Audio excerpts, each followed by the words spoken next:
show up, I will just continue to let them in.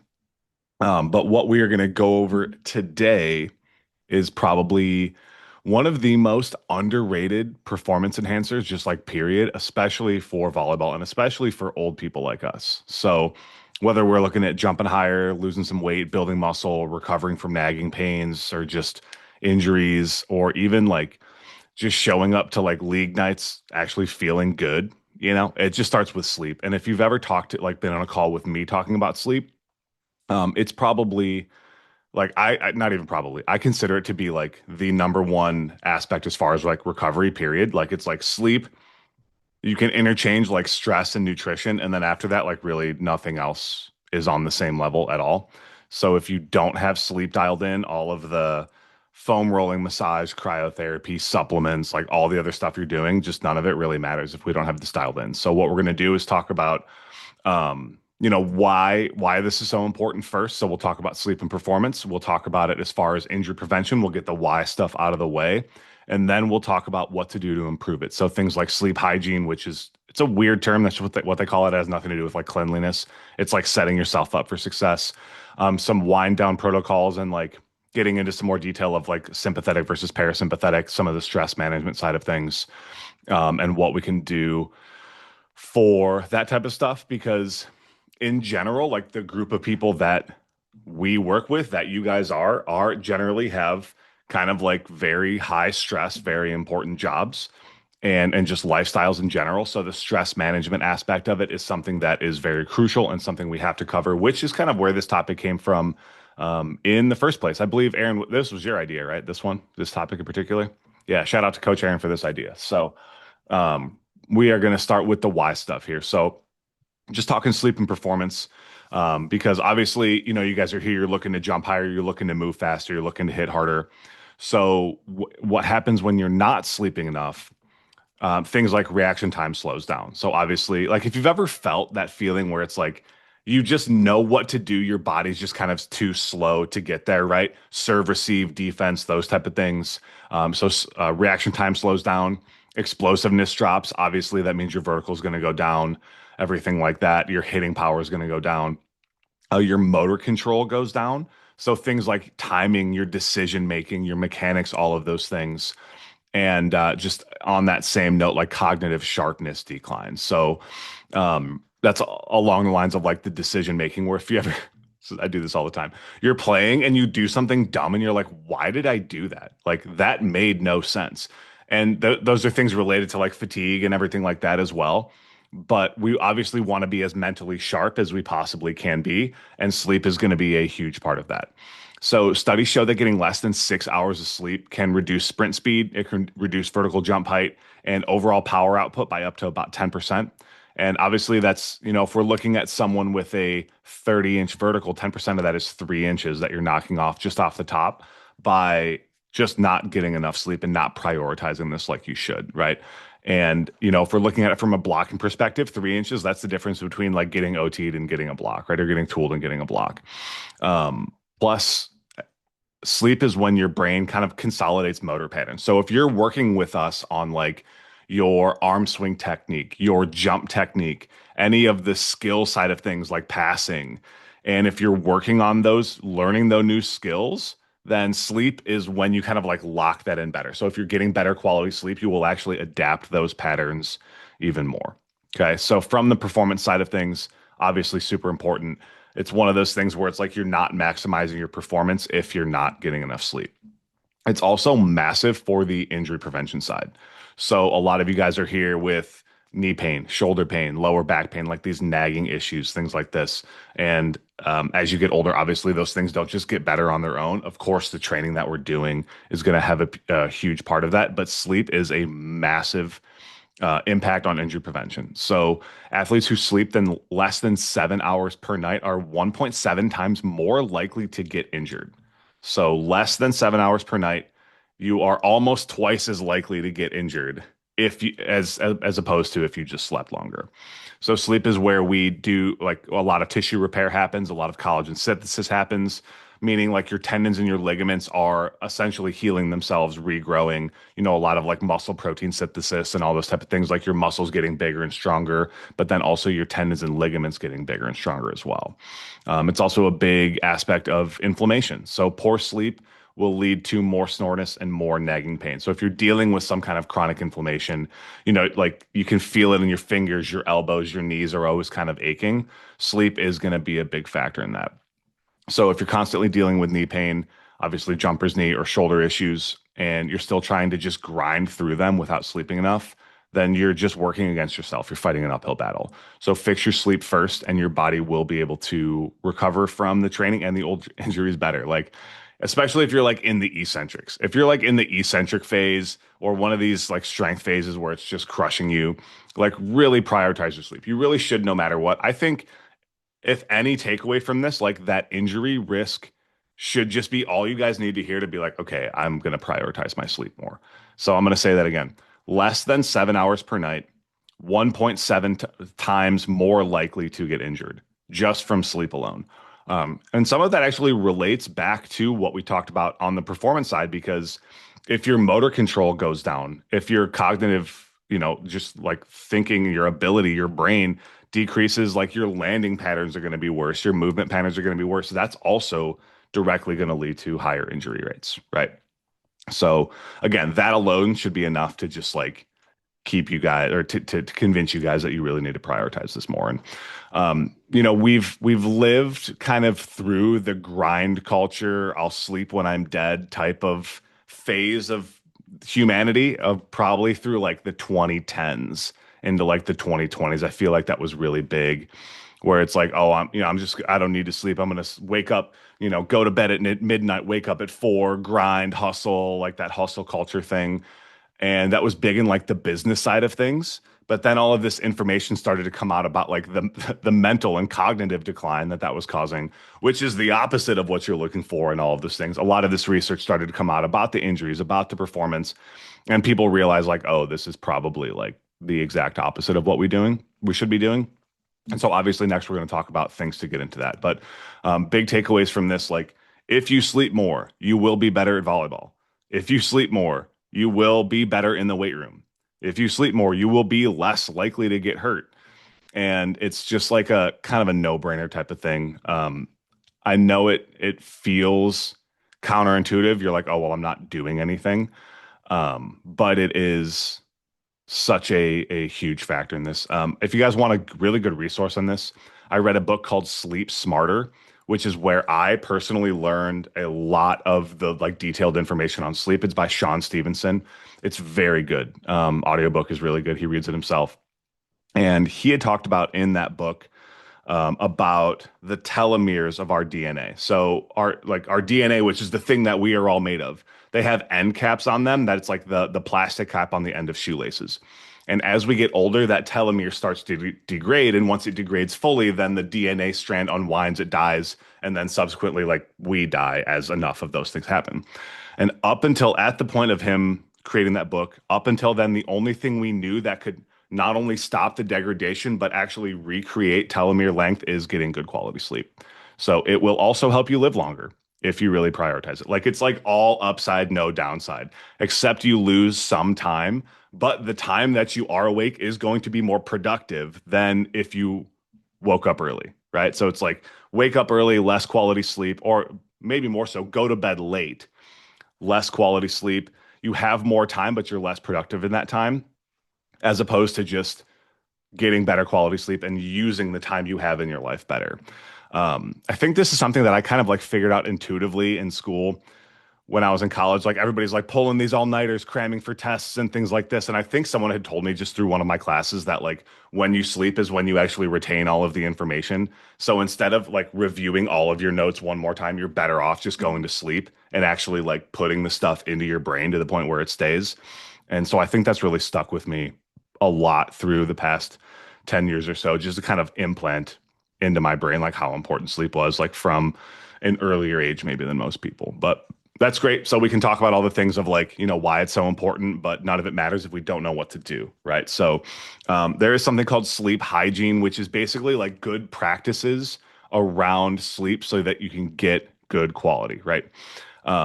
So, most volleyball players treat their sleep like an afterthought and they wonder why they feel stiff and foggy and stuck. And so here's the main things that I think of when it comes to sleep hygiene. First one is consistent bedtime and wake time.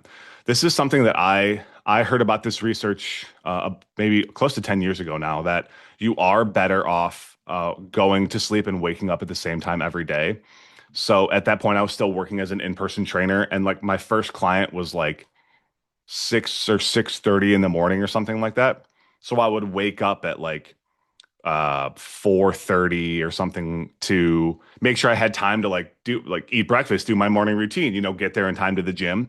But then even like throughout the week, even on days when I didn't have early clients, I would still wake up at that time, not on the weekends, not 4:30, still wake up at that time to just get in that consistent pattern. And then that meant going to bed at like 9 or 9:30, but it's just better for you and it's better for your body to have that consistency if you keep those things consistent. So if you can do it on the weekends, it is better. The more consistent you can be, the better. So it's almost better to have something sustainable. I'm big on. I guarantee some of you on this call have heard me talk about this. Not only alarms to wake up, but alarms to go to sleep.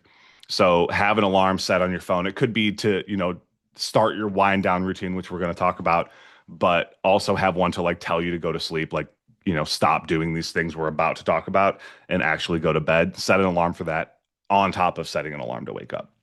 Some other things you can do is just reduce your screen time. Ideally, like no screen time.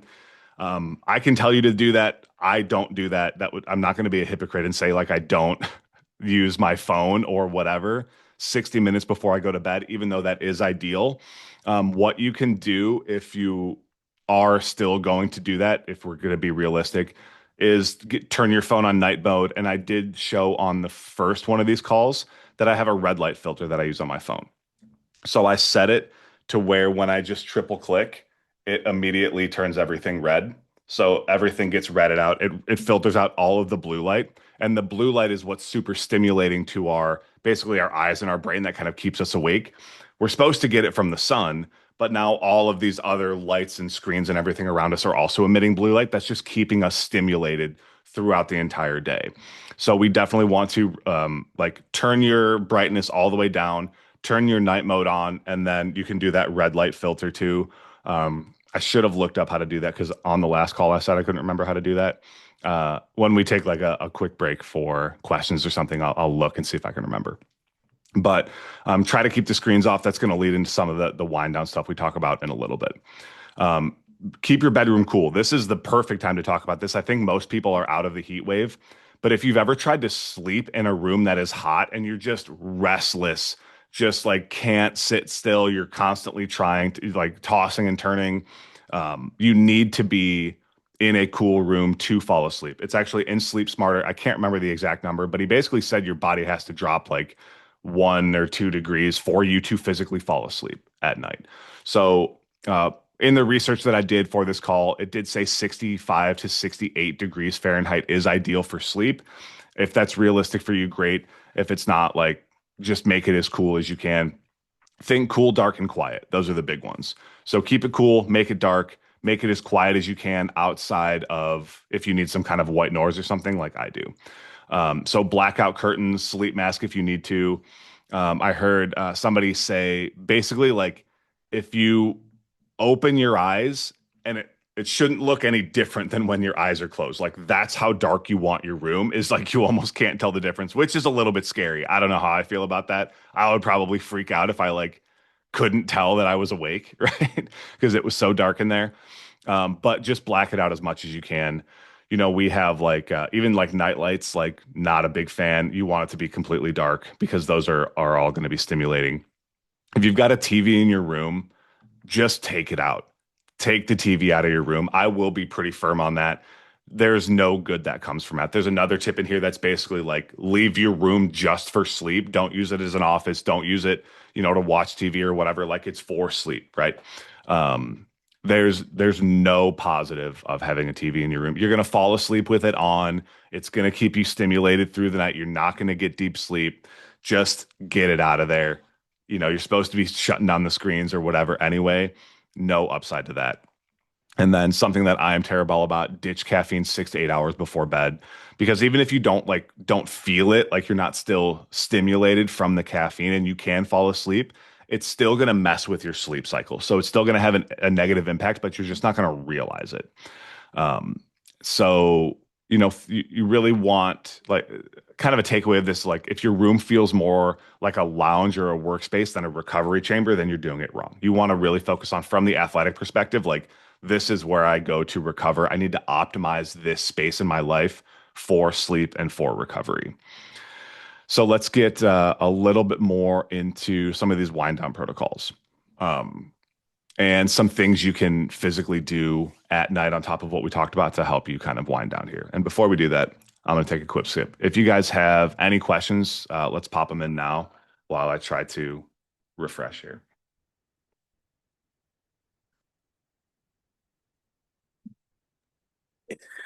Greg, I just saw an article the other day because you're talking about how, like, I think you said, like, the 2010s, people were into the hustle thing. And I remember that. I'm 36 now. And, like, all my friends were either partying or hustling and building a business at that time. And I just saw an article that was like Gen Z is ditching, like, nightlife, party life. Mm, And they're having morning parties with espresso instead of alcohol. And I was like, my first thought was like, what a bunch of wimps.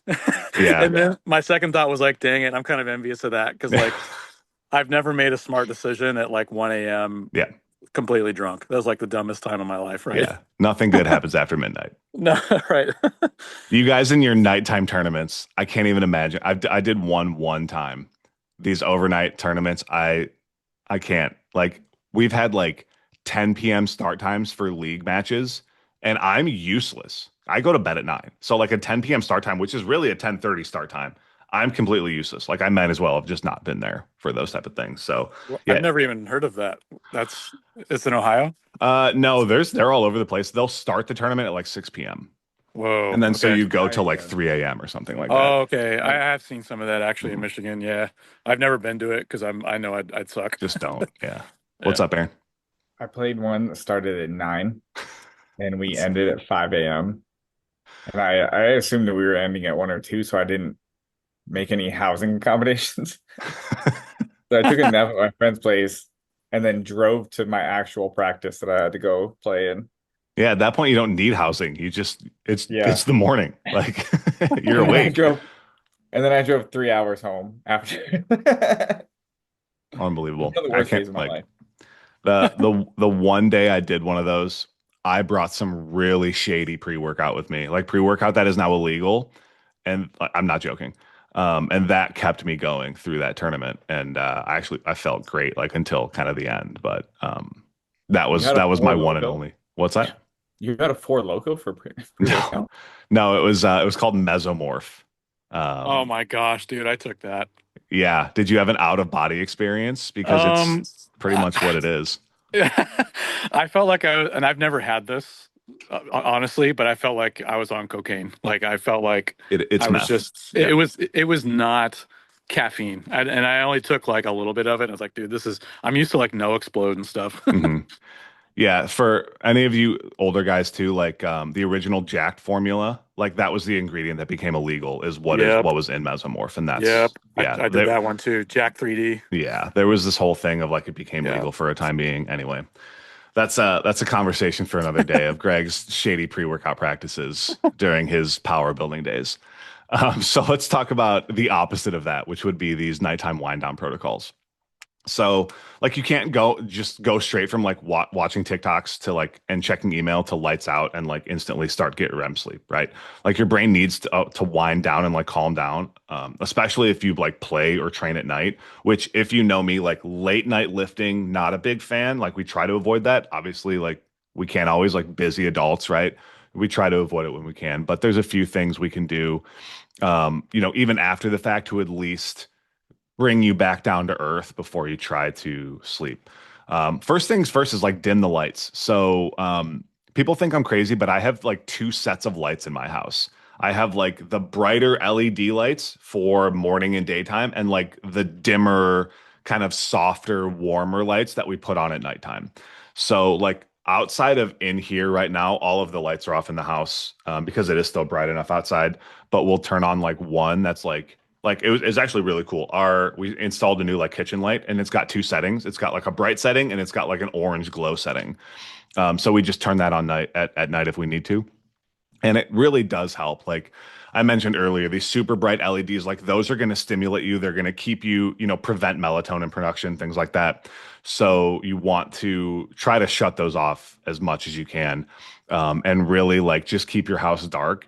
If you want to think of anything from like the most kind of practical aspect as far as lights, is just try to mirror what's happening outside. So like when it's bright out, have it be bright in your house. When it's dark out, have it be dark or dimming or like going down. Like we're trying to kind of get back to nature in a way of like following the circadian rhythms of like what's happening with the sun, which is like what tells us to go to bed. So you want to try to think about like mimicking that as best as you can. Some other things you can do is like stretching your foam rolling, but you do want to keep it low intensity. You don't want it to be like super strenuous or like really digging in with the foam roller and actually like sweating and making yourself potentially more sympathetic as opposed to parasympathetic, which we'll get to in a little bit. Or like the stretching needs to be like relaxing and have like a breathing component to it, not like intense stretching that's like painful or again, like actually making you sweat. Some other things we can do, which leads into the stress management side, is journaling or like brain dump. So like anything, get tomorrow's schedule, tomorrow's to-do list, like get all that down on paper, maybe journal some things from today, and just kind of anything that's like just floating around in your mind that you need to get out, you can just get it out and kind of get that out of your brain, and then you can focus on going to sleep. You can, obviously get away from the screens to like reading an actual book or like listening to some kind of like podcast. You don't want it to be like serial killer true crime podcast right before you go to bed. Or, ideally some kind of like fiction. I can't listen or read anything at night that has anything to do with business, or it'll just like immediately like stress me out, right? Or like wake me back up. So it all has to be completely unrelated. One thing I'll do to help me fall asleep that kind of fits into this is I'll take my phone. I've got it on, red light, night mode, no notifications, nothing. And I'll turn on like, go to YouTube and listen to like AI reading like Reddit stories just for like, and I like just compilations. And I'll just have that kind of next to my head. Not ideal. You don't want, if you can avoid it, don't have your phone in your room. If you want to do the like look into like EMFs and things like that and how that's affecting you, I don't know a lot about that. It's probably not good. I do it sort of because I feel like I have to at this point. I need something to like take my focus away from everything else going on. So random Reddit stories works well. In a perfect world, my phone's nowhere near, or any like wireless electronics, nowhere near, especially your head. I have some friends who go as far as to turn off their Wi-Fi at night, so you're not getting EMS from Wi-Fi. But again, not an expert on that. We're not going to talk about that additionally in here, but it is something you kind of look into on your own if you want.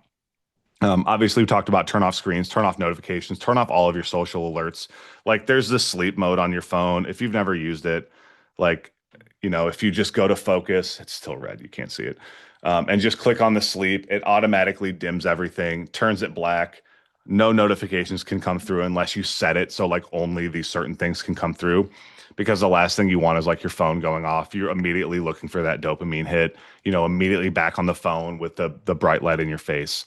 So just turn on DND, turn on night mode, like no notifications at all.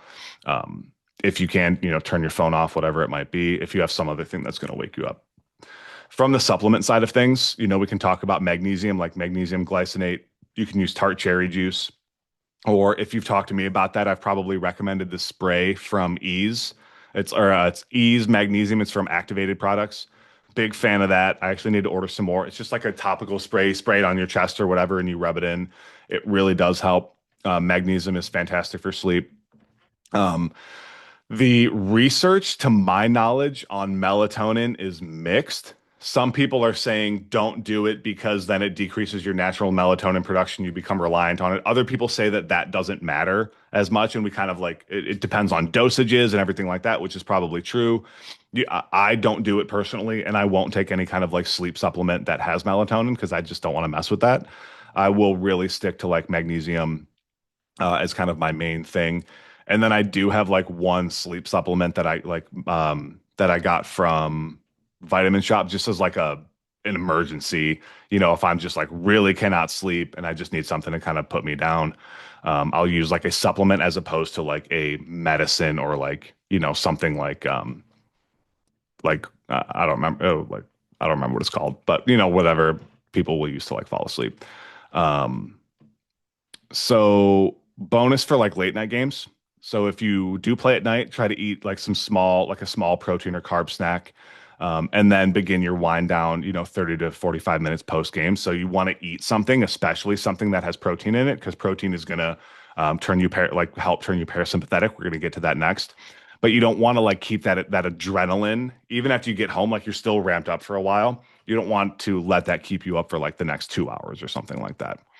I did again also in the research in this sauna or like hot tub, maybe an hour or so before bed can really help you kind of calm down and wind down. That's a big one too. Ice bath, I've heard you don't want to do that right before bed, like for sure not right before bed. But I was listening to Andy Galpin on Dr. Rhonda Patrick's podcast. Both of them extremely smart humans. Highly recommend both of them. And Andy Galpin was saying that they measured I think they measured it through HRV, whether you're sympathetic or parasympathetic. And after like the first 30 to 45 minutes, in the beginning, you get a really big sympathetic boost. But then after that time, you get like a consistent like decrease. So consistently further and further into parasympathetic up until like 3 hours. So for like the next 3 hours, you're just getting more and more parasympathetic, which is good. So we'll talk about that. It's important that you guys know the difference and some information that I spent a lot of time on with sympathetic versus parasympathetic. So we're going to talk about that next. Jay, I'll just read that out. Tranquil sleep is what he said he used. Herbal supplement that works really well. So that's cool. I had one that worked really well for a long time. It was from Gorilla Mind. It was a cortisol blocker, and that like worked unbelievably well for me because I'm a very high cortisol type of person. That crushed for me, and it just has been out of stock for so long. I haven't found anything else. It has something in it called emodin, and that's kind of the main ingredient that worked really well. So um, really kind of to sum up this aspect, like having something you do to kind of wind yourself down at night and just let you relax, ideally something that's not screen related, is going to cause a large increase in sleep quality and allow you to fall asleep faster, stay asleep longer, get better quality, and lead to all of those benefits we talked about in the beginning. So I've been mentioning parasympathetic versus sympathetic. My And headphones good? what's up? Oh, sorry. Sorry, I thought I was muted. No worries. Parasympathetic versus sympathetic. So most people think of that. Most people know sympathetic, which is the fight or flight, right? Uh, there's less information around parasympathetic. We typically think of that as like, even in the notes, it says rest and digest. There's more to it than that. When I was doing a lot of research on this back in like 2019 to 2021, it was a fight and flight, and then flow and freeze were the parasympathetic. So flow state exists like really on that borderline of sympathetic to parasympathetic. That's something, again, we'll talk about at a different time. But for the purposes of what we're talking about today, the rest and digest really does make a lot of sense. We're just trying to wind down and get in that relaxed state so that we can actually fall asleep. So I pretty confident most of you guys are spending way too much time in the sympathetic fight or flight because that's just the world we live in these days. Like our world around us is designed to keep us extremely sympathetic throughout the day. Like obviously we've got like work, maybe kids, we've got workouts, we've got volleyball, like work stress, all of these different things, friends, hangouts, like all that kind of stuff. And then social media, screens, bright lights, caffeine, all of these things put us in a sympathetic state. So what we need to do is actively combat that and get into a parasympathetic state. So a few ways we can do that. One is like deep nasal breathing. So breathing through your nose is going to put you more in a parasympathetic nervous system. Breathing through your mouth is going to put you more in a sympathetic nervous system. So even if you're trying to relax, but you're doing all of your breathing in through your mouth, that is going to keep you more on the sympathetic side. Um, One note on that from a volleyball perspective, contrary to what you might think, we want to be more parasympathetic for volleyball. I found this out the hard way. I did a bunch of stuff, caffeine, sugar, all of these different things to make myself more sympathetic for volleyball. And because I was like, jump high, hit hard, move fast, all these different types of things, which really led to like way overexertion, way too far in the sympathetic, poor decision making, poor ability to focus, and a lot of like higher heart rate over a lot of really negative outcomes. Where if we can just be relaxed, get in that flow state, kind of react instinctively, that's going to be a lot better for volleyball, which is where the nasal breathing really comes in. Even if you can just sneak a couple like deep in through the nose, out through the mouth breaths in between points, you will play better at volleyball. My friends still make fun of me about this, but I had a post I put up. It worked really well. The title screen was nasal breathing is basically a performance enhancing drug. I've reshared that one a couple times because I do believe that it is actually extremely potent. Some other things you can do is like box breathing. So like in through your nose for 4, hold for 4, exhale through your mouth for 4, hold for 4, something like that. We really want to focus on the inhale through the nose and holding that for a long time, really just getting yourself to relax, get your muscles to relax. These are things you can do like in bed too. I have found like deep breathing work while you're lying down trying to fall asleep, like that'll knock you out pretty good.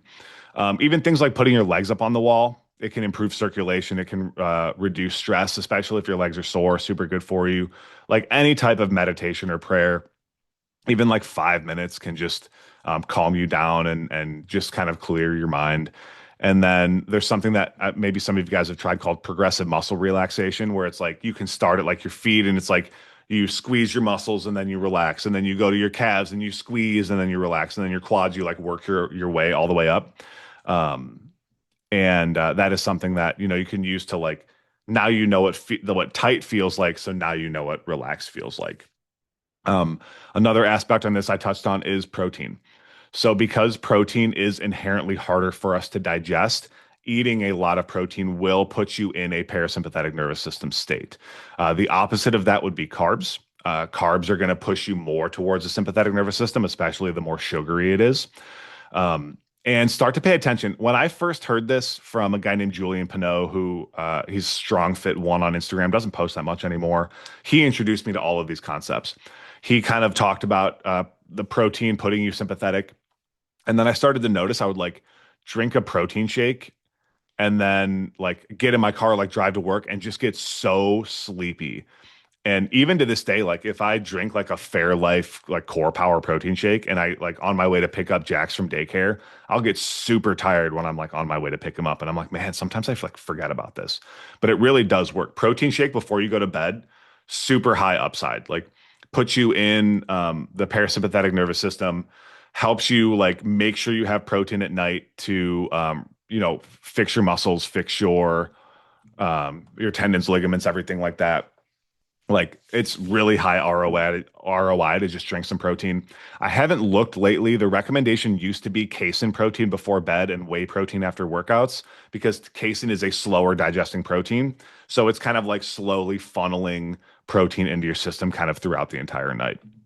Um, you want to be See, there's contradictory research that says really high protein meal before bed decreases sleep quality.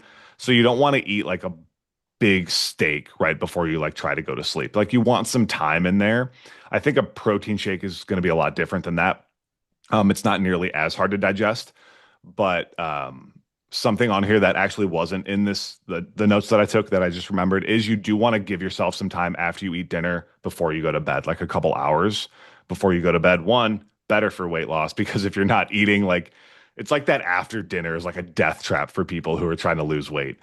It's like you eat dinner and you're like, now I need my sweet treat. And it's like you just smash food and then go to bed. I'm very guilty of that. I used to be really bad about not going to bed hungry. Like I had to have like a full stomach to go to bed. And when you're cutting, like it doesn't work. Like you're almost assuredly going over calories. So you want to save your last big meal like 2 to 3 hours before you go to bed if you can help it. But again, we're just trying to get relaxed. We're trying to let our system relax. We're trying to let our brain relax. Big takeaways like just deep breathing, nasal breathing, those type of things. Really good way to just kind of wind yourself down. Even the foam rolling, stretching, like those are all designed to get you parasympathetic. So utilize those in a way that is going to help you sleep. I'm going to take another sip as my voice is drying out. If you guys have questions, you can either just pop in or pop them in the chat. We're going to talk about some stress management things, and then we'll do a Q&A at the end. I have more of a comment just on talking about like food before bed Mm, and something that I've personally experienced and what I've seen in other clients and also like back in my bodybuilding days when carbs were on the lower end. I was actually eating not like a lot of carbs before bed, but like having a small carb focused meal. And basically the goal was like carbs are going to increase tryptophan, which is going to help mm, with like serotonin production and melatonin production. And I found that it helped me to just feel more just like well fed before bed. And it also helped me to prevent like blood sugar crashes in the middle of the night, which would mm. just like increase my cortisol and just make me feel a lot more restless. And I saw that a lot with like other clients as well. And like you said, it doesn't need to be like giant bowl of pasta before bed because that's also not gonna be digested very well. But just like low or moderate GI carbs, like nothing super, super sugary. So like whole grain toast or like a banana or like something like that that's slower digesting, but will kind of just like work with the protein as well.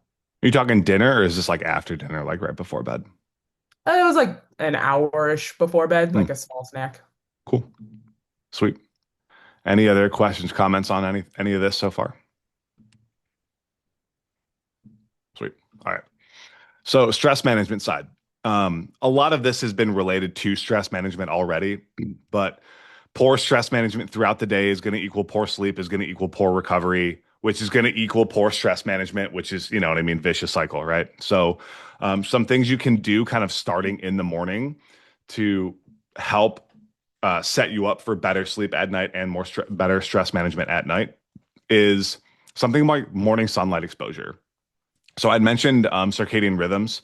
So if we can like be more in tune with that, we will sleep better. So one of my favorite things to do is go for a walk, like 20 to 30 minute walk, like in the morning as the sun is kind of coming up. And I understand this is like not possible for everybody, but even just like 10 to 15 minutes outside, like as the sun is coming up, I started taking my morning coffee out onto the deck. And it's like 6:37 in the morning and the sun is coming up. And it just like gets you like literally and figuratively grounded kind of for the day. And it sets up your circadian rhythm to start then, which then it's like, 8 to 10 hours later, you're like, it's like, okay, time to go to bed, right? Having some kind of work shutdown routine. So any way you can separate your work day from your personal time. This is something I really struggle with because I work here and I do everything else right out there, right? It's not like I'm physically at a different place. So I kind of keep like my office is just for work. And so that's kind of that separation that I can create. And if I really want to, I have a work phone. I can just leave it in here and not worry about it. Um, but you want to keep some kind of separation there and just like let yourself stop thinking about work.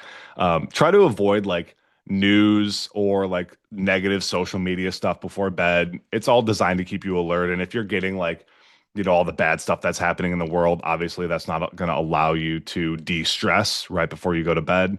Or just to try to avoid that in general if you can, if that's possible. Obviously things like daily movement and exercise, although not ideal right before bed, that's just going to relate to better stress management in general. And then if you can track your sleep in HRV, so some kind of wearable, like Whoop or a Ring Garmin, or just journal something, that can be helpful, but you got to be careful. Like something I found, I've been wearing Whoop on and off for 5 years now. Um, you can't let the machine like dictate how, like, you can't let it tell you how you feel, Because there are some times where it's like spot on. You wake up, you feel like garbage, you look at your whoop, you're like 5% recovered, and you're like, yeah, I get it, right? But there were times where I was like sick, like full on sinus infection. It had me like 89% recovered, and I'm like, pretty sure I'm not, But I have had other times where it's like, sometimes it's spot on, but sometimes you're like, I don't know, like my whoop says I'm not recovered, but like I feel really good. Like you don't necessarily have to. You have to use it as a tool. Don't use it as like the end all be all, right? I think it's great for tracking sleep. If you can track sleep, I think it's really valuable. Just be careful how much it lets you like dictate how you live your life, because you're also like potentially setting yourself up for like a self-fulfilling prophecy with that. You're like, you wake up, you immediately check your recovery score, you're super low on the recovery, and then you decide you don't feel good, but it's because you checked your whoop score and it was low, right? Where if you hadn't have done that, like maybe you wouldn't even realize. So they're fine. Like I obviously wear one. I've been wearing it on and off for a while. Sometimes I just forget to charge it. Just don't let it dictate it too much. But tracking your sleep in general can be good. So, um, just stress in general, it's going to keep your cortisol high. It's going to keep your melatonin low. And that's kind of like worst case scenario combo for sleep quality. Something that's also important in that is like throughout our day, our cortisol levels and our testosterone levels have an inverse relationship. So when cortisol is high, testosterone is low. When testosterone is high, cortisol is low. And so if we want high testosterone levels, which even for the women, we do want that, it's still beneficial. We want to make sure we're mitigating cortisol, ideally, through stress management, things like that, and good quality sleep. So just take away from that, like it's not about willpower. You don't need more willpower. You just need a better system to manage your energy and actually like do some kind of stress management, some kind of mental exercises for yourself. Also related back to, the journaling, the meditation, those type of things are really good for that as well. So just kind of like wrap up some action plans here. Sleep is like your secret weapon. Like it's also basically a performance enhancing drug. So it's more energy, better focus, less injuries, faster vertical gains, stronger lifts, better recovery, fewer flare-ups with pain and soreness, and you are just like less likely to get hurt.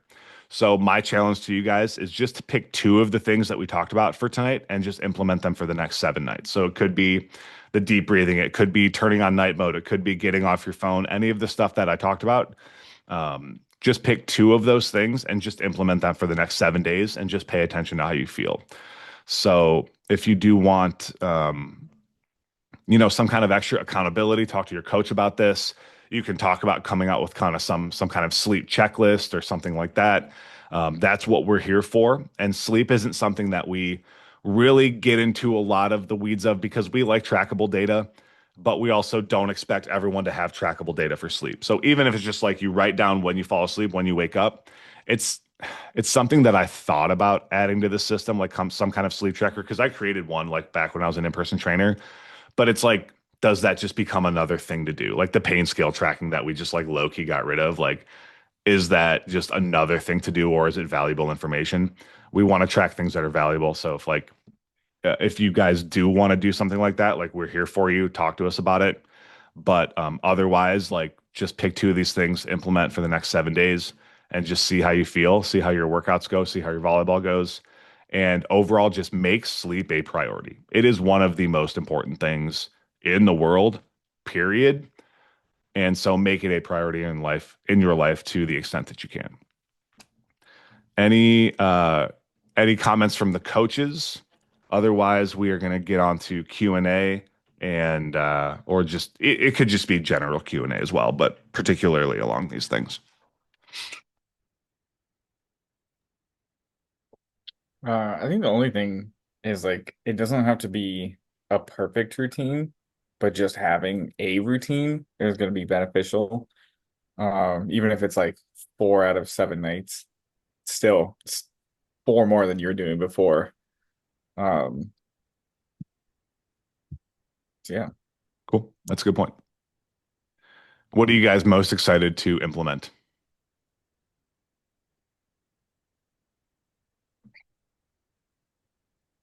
Anybody? Don't be shy. We're all friends. I should like post the notes so that you guys like actually know what. Go ahead, Jacob. Sorry, my mic was muted. I think the biggest thing, I'm kind of like you. I like to fall asleep like listening to YouTube videos or whatever with my phone. I really need to cut that out. I'm gonna try, but I think you kind of mentioned it. It's like habit at this point, so Hmm. it'll be a challenge. But I think it's probably worth trying. Yeah, like try to supplement with some other kind of white noise. We also sleep with a fan on, not just because it's hot, but even in the winter, we'll sleep with a fan on and turn it the other direction. Because if it's completely quiet, then I'll like freak out. So it's like, see if you can replace that with some other type of white noise, um, that you can, just swap that out for and just see how it goes. But yeah, I think that's a good one. Chris says not deep before bed, which is it's I'm so bad about that. I'm gonna be honest with you guys. I haven't eaten dinner yet. I'm gonna eat dinner when we're done. It's 8 o'clock, almost 8 o'clock here. So, but I am just gonna have some salmon and like maybe a sweet potato. It's not gonna be a ton of food. It's gonna be protein and carbs, just like we just told you to do. Crazy. Who would have thought? Um, but yeah, that's cool. Anybody else have any big takeaways or anything they're excited to implement?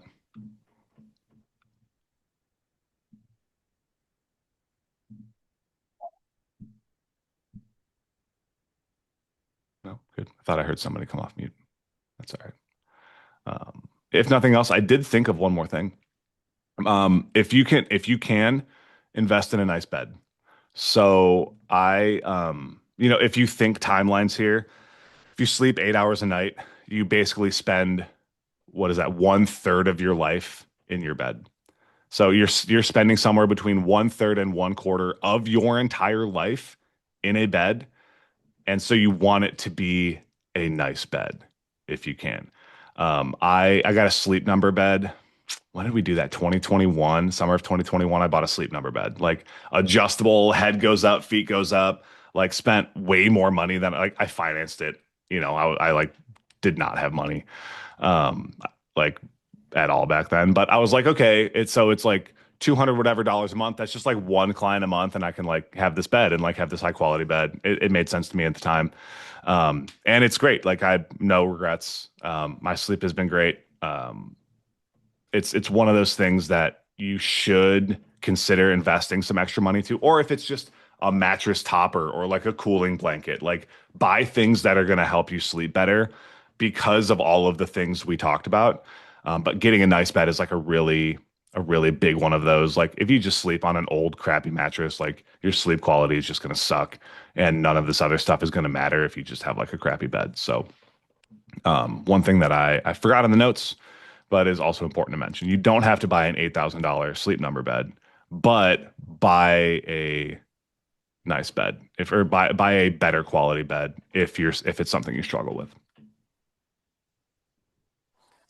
Hey, Greg, one thing I don't remember if you mentioned this or not, but it just came to mind that I read about was grounding. Mm-hmm. And that's like just basically getting your bare feet on the earth can apparently help with sleep quality. And if you can't do that, like if you're in a really urban environment, they make like grounding sheets you can actually put on your bed. I don't know if you've ever played around with any of that, but I've seen some people saying like that works really well. Big fan of grounding. I am barefoot the vast majority of the time. Period. Grounding mats have been something that it's been like in the shopping cart for like 2 years at this point.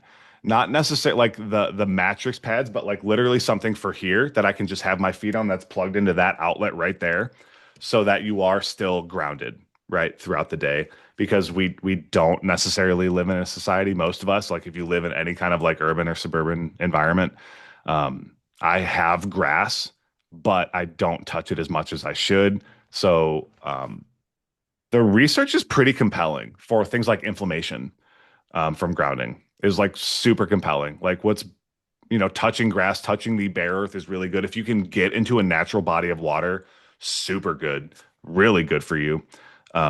And definitely can help with things like stress management and sleep quality. So that's a good point. Thanks for bringing that up.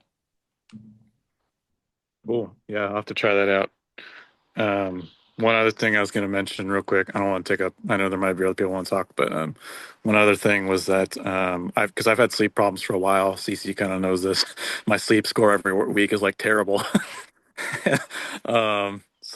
But yeah, one big thing I've been kind of working on is just mentality.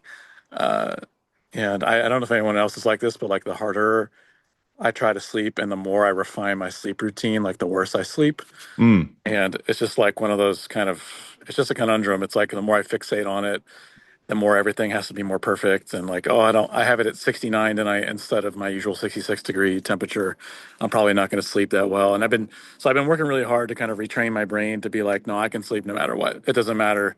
I can sleep well anywhere. Again, like I'm just like teaching my brain that like to be a little bit more tough and be like, yeah, like I'm a great sleeper no matter what. And that's actually starting to help me. I'm just kind of now starting to see the fruits of that this past week.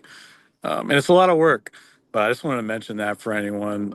Part of that for me is like anxiety, depression stuff that I've been dealing with, coming out of the heels of like chronic fatigue syndrome. I think I shared some of that in my application with Greg and CC, but it was a long like 10 years of like disease basically. And like I'm through all that now. Like, praise God. That's the only reason I can say is God is good.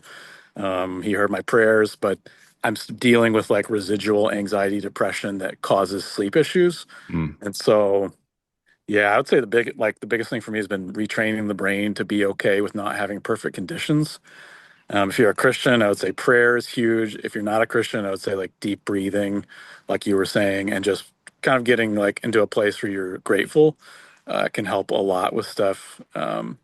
But I'm reading a book right now, if anyone's interested, called "Switch On Your Brain" by Dr. Caroline Leaf, mm, and it's huge on like how the brain like deals with epigenetics, which is like how external factors can influence your actual genetics, and that starts with actually your thoughts. And so how you think about yourself and your environment can actually like literally shape your DNA. mm. um, so I just want to give that for some encouragement in case there's anyone else in here dealing with like sleep problems, because it's been a living hell for me, and so I just wanted to throw all that out there. Sure. Appreciate that. Yeah, Yeah. thank you. I think it relates back to what Aaron said, which is like, you're like, oh darn, I missed my 8 point sleep routine, and now I'm gonna sleep like crap tonight. You know what I mean? Like you just be okay with things like not being perfect, and Yep. if you're just doing, some things or to help you kind of like wind down and get back to it, like it's still better than nothing, but don't stress yourself out trying to de-stress yourself to sleep better. Exactly. Yep. Awesome. Thanks, Jay. Anybody else got anything before we hop off here?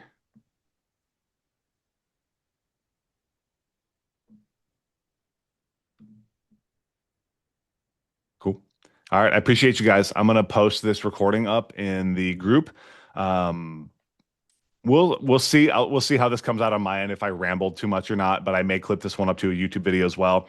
If you haven't seen I did make a YouTube video of the first one of these. Like I actually have an editor now who like does stuff. It's cool. She turned it into like a real YouTube video, so it's up on my page if you just search for the volleyball strength coach. And so I might do this one as well. But no matter what, I'm going to take this like raw recording from Fathom and I'm just going to post the link right in the group. That way, if you guys want to revisit it, it's there for you and we'll be good to go. But I appreciate you guys.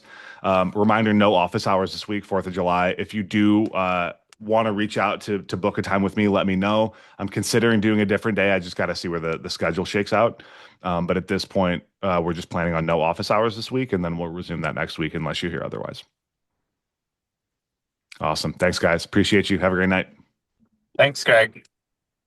Thanks, Greg. See ya.